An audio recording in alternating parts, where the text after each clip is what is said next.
Welcome back to Mothlight TV. We're at Ozone Billiards for this BCA 10-ball league match. It's week 2, O Billiard Cafe 1 versus College Billiards 4. And in this matchup, it's Brian Wroolie versus Michael Fernandez. Michael's subbing for College 4, and he won the lag and he's breaking here in Rook 1. O Billiard 1 are leading by 3 sets to nil. It's a race to 5 sets. There's a total of 9 sets to be played. Each set is a race to 3 racks.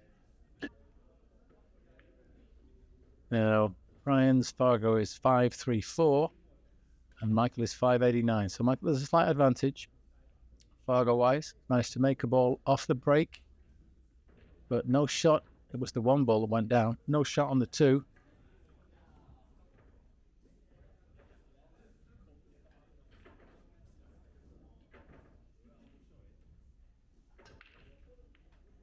I'm just seeing where he wants to leave the cue ball to leave Brian in a spot of bother. But whenever you do play these push-outs, you need to be prepared with a shot of your own should your opponent put you back in. I think Brian's going to take this. Choice of options. Well, I think it's cuttable. It's extremely thin. But I think your cue ball would find its way back up the table. So if you wanted to go for that, it could kind of be like a shot to nothing. So you get a benefit if it goes in, but it may be safe if you miss.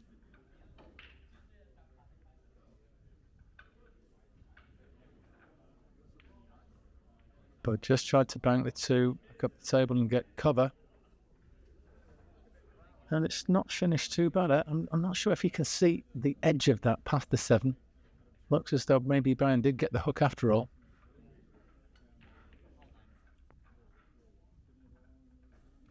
Yeah, I think he's trying to kick this, call the top right corner. And that's the pocket he called. So, even though not quite the way he played it. Oh, hang on. Well, Brian's coming to the table, so I guess he didn't call that top right. Maybe he called the right centre. Because had he called the top right, that would have been a legal shot. And he'd be carrying on. So the makeable 3, little distance shot. He was travelling away from the 4 slightly. You could try and play off the rail and get back towards it. Try and hold it.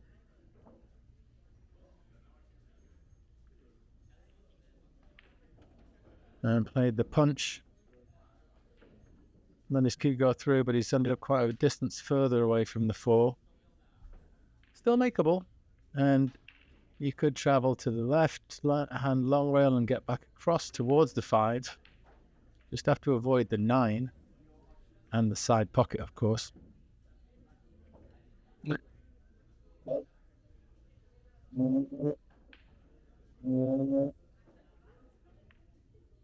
And catches that one too thin. So, what's he left? I don't think it's cuttable in the side. May pass the 7.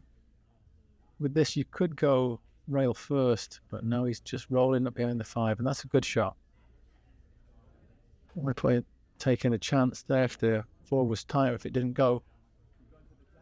When you have such a straightforward hook. I'm trying to kick 1 rail and make this in the bottom right. The 8 ball slightly in the way. I think you'd have to play off 2 rails, really. Gives you a bigger margin of error as well. I caught it on the correct side. And that's a great shot. He had his chance to make it, but he's definitely got safe. Left a thin edge for Michael.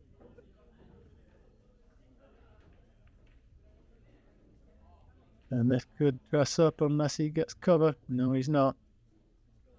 Yeah, I think he caught that a little thicker than intended. Trying to just catch it so thin it barely moved off the short rail. So now, how do you get on the 5 here? Pretty thin. So I think you're going to play this with right hand side. And try and come around that left hand bottom pocket angle to get to be a line approaching the 5 ball. Well, some distance away, but there is a shot here. But to get from 5 to 6, boy, that's tough. Going to have a sweet strike, not hitting it too hard, but catching it with maximum draw. So the trick with this is to get the spin without hitting it too hard.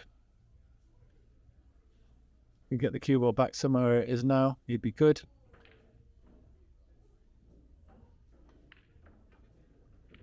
And just a little bit inaccurate there. He caught the jaw on the short rail to the right of his aiming point. Didn't manage to get the draw back either. So question how much of this 5 is actually hittable. 7's pretty close, but because they're two spheres, the cue ball and the 5 ball, the point of contact may actually still be makeable to pocket the ball without catching the 7 first. And of course, were you to catch them simultaneously, that's not a foul. Or the bottom and left. I think he hit the 7 first there, to be honest.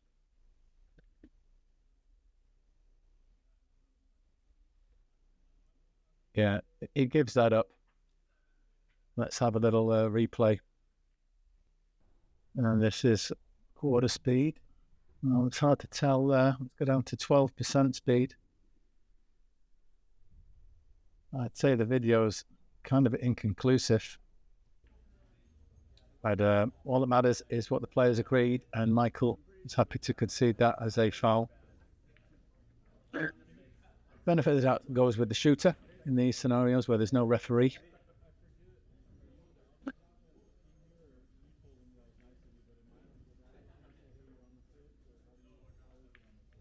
Well, Brian has a nice chance here to make the 6 and get up for the 7.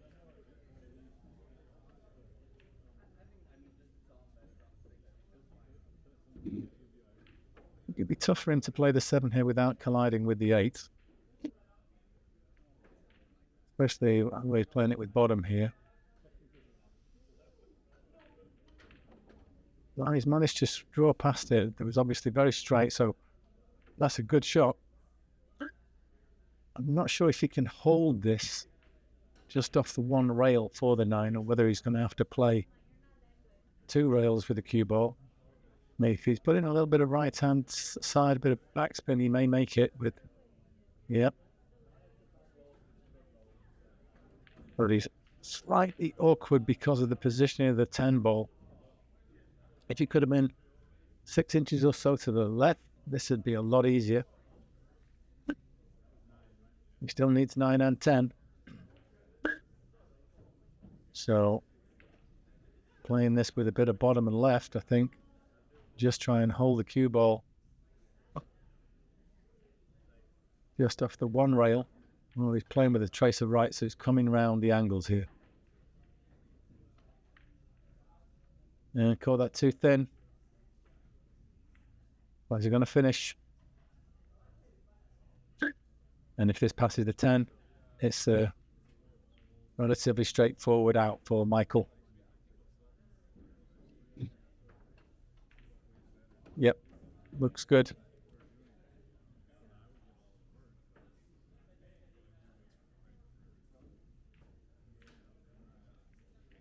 I'm playing this in the side pocket. Nicely played. So Michael takes a 1-0 lead. Brian had his chance there, but unfortunately didn't quite get ideal shape on the 9. Had a very tricky 9 ball. So a successful break again for Michael. This time he may have a good shot on the 1 to follow. So making a ball and get shape on the 1, that's all you can ever ask for. I'm just wondering now whether the 2 will slide past the 8 ball in the top right. Because if it does, this is a great opportunity. Could just drop the 1 in, get slightly past the pocket line on the 2, roll forward. I think the 3 passes the 6 into the left centre.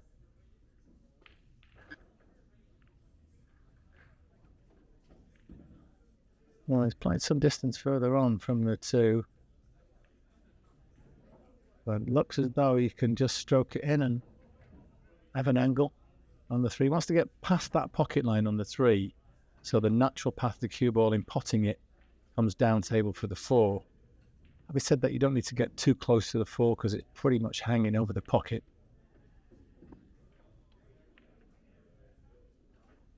You see there, played that, it fell in off the right-hand jaw. A bit more forgiving, those corner pockets, when you play at that pace. Up the rail. If it hits the long rail, there's a chance it can still go in. If it hits the short rail, it tends to stay out. Ended up straight on the 3, just stunned it in. He's got a shot on the 4. Got 4 to 6. It's going to be tricky now because the 6 is one of the safest spots on the table, just past the side pocket. Could be trying to just retrace the path of the cue ball. Get it to come straight back to where it is now. Is that going to scratch? He's just going to miss, but he's a distance away. This is a very tough 6. You just got to play this pocket weight. Cue ball will roll forward and leave you a shot on the 7 in the opposite side pocket. Just stay completely still, hold your head still. Don't hit it too hard. Yeah, and he put that one to the left of the pocket. If he'd have gone slightly to the right of the pocket, as I said earlier, there's a chance it can drop in, but that was very demanding. Not left anything easy for Brian either. 10's blocking the pocket, the bottom right, and it's an awkward cut back into a blind pocket on the bottom left. I'm not sure I'd fancy that. You could just bank the 3, play full ball, shot on the 3, follow forward, get the cue ball behind the 10 on this bottom short rail, and get the 6 ball. Well, he's tried to do a hook, playing it more slowly. Yeah, you could have banked that 6 all the way up table to the middle of the top cushion and had the cue ball the middle of the bottom cushion, hopefully with a 10 in the way. But I'm playing the bank here in the bottom left corner. And he cut it too much, but that's a pretty safe shot. 3's in a dead safe position. I think 10 covers at least part of the 6. So if he's clipping this on the left edge as we look at it, he's got to catch it mighty fine. If he doesn't want to leave it over the corner pocket. I'm trying to bank it to the middle of the rail, but that is a disaster. That scratch now. Leaves golden chance for Michael.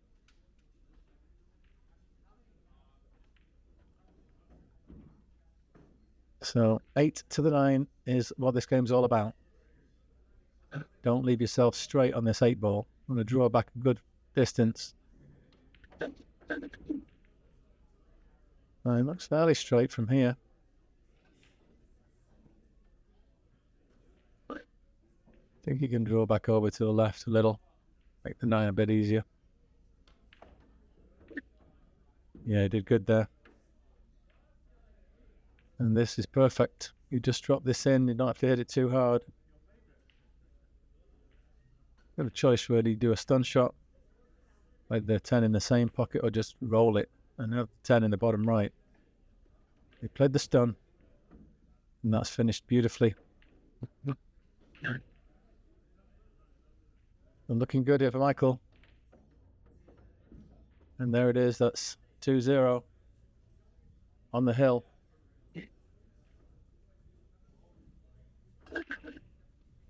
And that's 3 racks on the spin. He's managed to make a ball. This time the 1 goes in the side, and the 2 has shaped up for the opposite side corner. I think the path of the cue ball is going into the 3, 7, 9 as well, which you really want it to do because you've got to break out that 3 ball. If you could collide with the 9, that would be perfect. Because then I think the cue ball carries on and clips the 7. Doesn't necessarily hit the 3. Could leave the 3 in the top left. Slightly blind pocket, but should make this. Seems to be striking just to the right of centre. Yeah, so actually hit the 3 directly after the cannon, and that is why he's hooked himself. Yeah, had he caught the 9 first, I think he would have had a more favourable outcome. So just trying to play and kick this.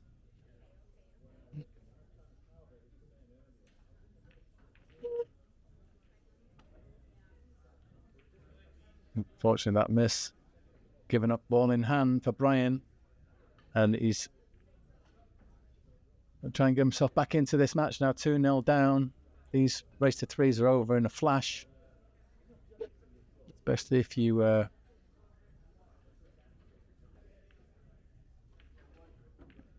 give your opponent a couple of racks that maybe you could have won yourself. Oh, and that has finished tight on the 5. Unfortunate to be unable to even hit the 4.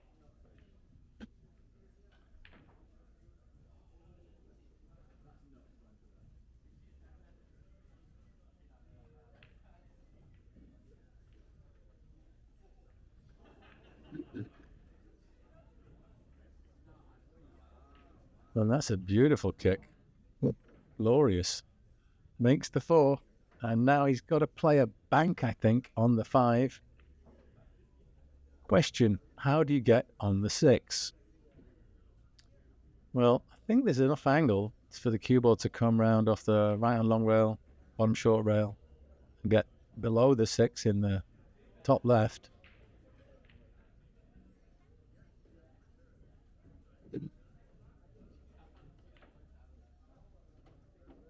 Yeah, he's made the shot nicely. Come a little fraction further than he would have wanted, but this is still eminently makeable. You just got to get past the side pocket.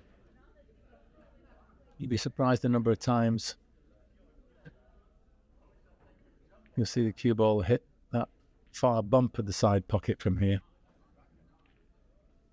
Brian just making sure there was no debris on the path from this ball to the pocket. And last time he tried one of these, he got it to the right of the pocket. He overcut it. So let's see how he does here.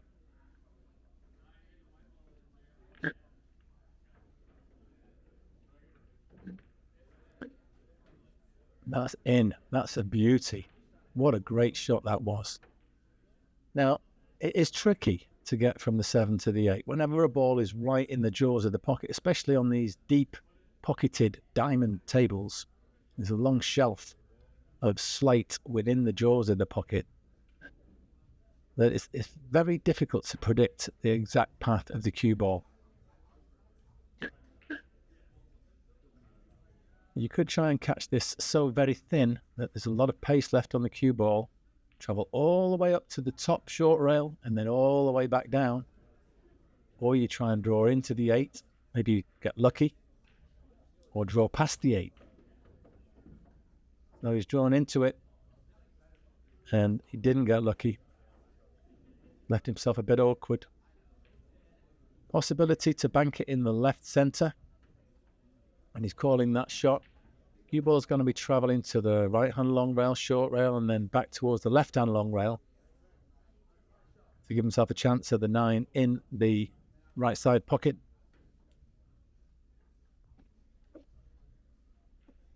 He's already made one good bank in this pocket in this break. Can he repeat that?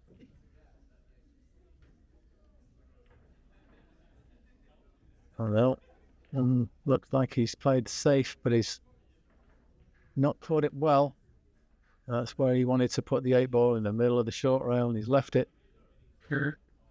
Just a diamond out from the pocket for Michael.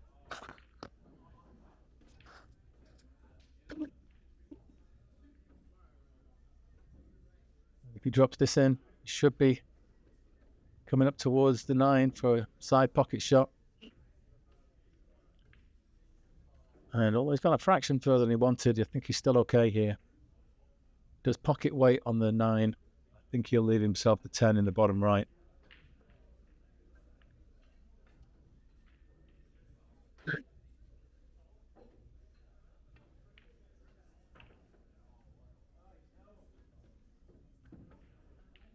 And this would be for the set. And then we'll get College 4 on the board. It'll be 3 sets to 1. He makes these 2 balls.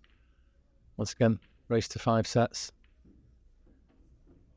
No, he's followed forward and he obviously had more angle than I thought he had. Well, he's come well below the 10, but he's going to have to take this in the top right corner. think you just commit yourself 100%. You don't try and play the cue ball safe in any way. You try and maximize your percentages of making this pot, which is to play it kind of pocket weight. That looks good. And there it is. So Mike wins 3-0. College are on the scoreboard. So please tune in to the channel for more from this match coming soon.